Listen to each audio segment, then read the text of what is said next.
ambitions au départ étaient assez restreintes. C'est vrai que ce qui nous a mis dans ce projet, c'est une réflexion des réseaux, c'est-à-dire des réseaux secs et des réseaux humides.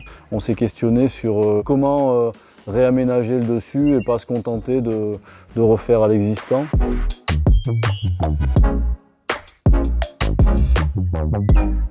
J'ai vraiment mis l'accent sur le respect du caractère patrimonial du site et sa mise en valeur, et notamment la place du stationnement qui occupait énormément les espaces publics du vieux village. On a réussi à respecter les objectifs de départ et à intégrer au fur et à mesure de la démarche les différentes contraintes qui pouvaient émerger, tout en gardant toujours comme ligne directrice ces objectifs.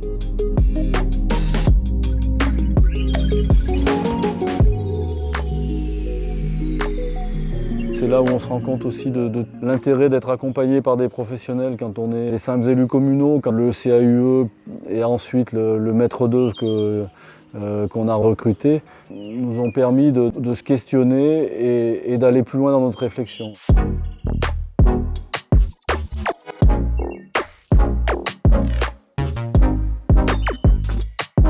C'est vrai qu'on s'est rendu compte que si on voulait faire un aménagement intéressant, il fallait vraiment se re-questionner sur les usages de la voiture au sein de notre village. Surtout qu'on était quand même relativement contraint par l'étroitesse des rues, par cette place qui était la place de la Fontaine où les usages étaient mal définis. Les différents scénarios nous ont permis de se rendre compte qu'on pouvait trouver d'autres solutions.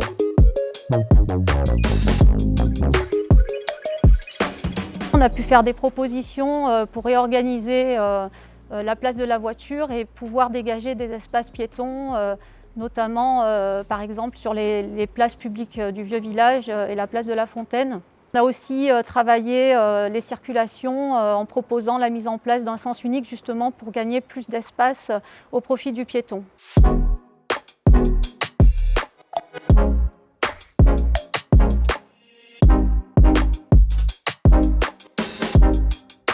C'est à l'initiative de la commune qu'on a intégré une démarche participative tout au long du projet.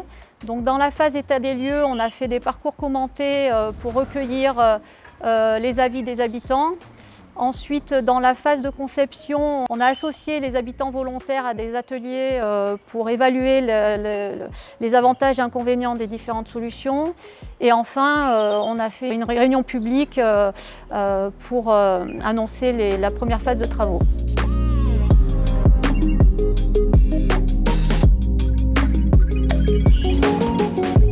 Alors le projet a voulu respecter le socle géologique du site, donc par l'emploi de la pierre calcaire.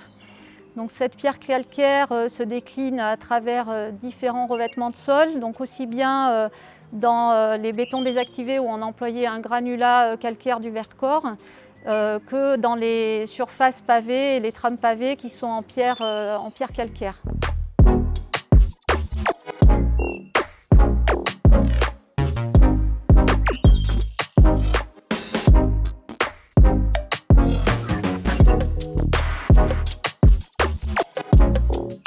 C'est vrai qu'on a essayé de laisser des petits espaces aux habitants, des espaces verts, des petites bandes qui puissent être plantées par les habitants, en laissant à chacun un petit peu le choix de les utiliser comme il l'entendait. Voilà, on se rend compte qu'en fonction des sensibilités de chacun, les lieux ne sont pas utilisés tout le temps de la même façon, mais on se rend compte que ça se régule et puis que petit à petit, c'est vrai que je pense que les gens entre eux aussi s'autorégulent et puis c'est vrai que finalement on se rend compte que la voiture un petit peu plus loin, on s'en est bien passé.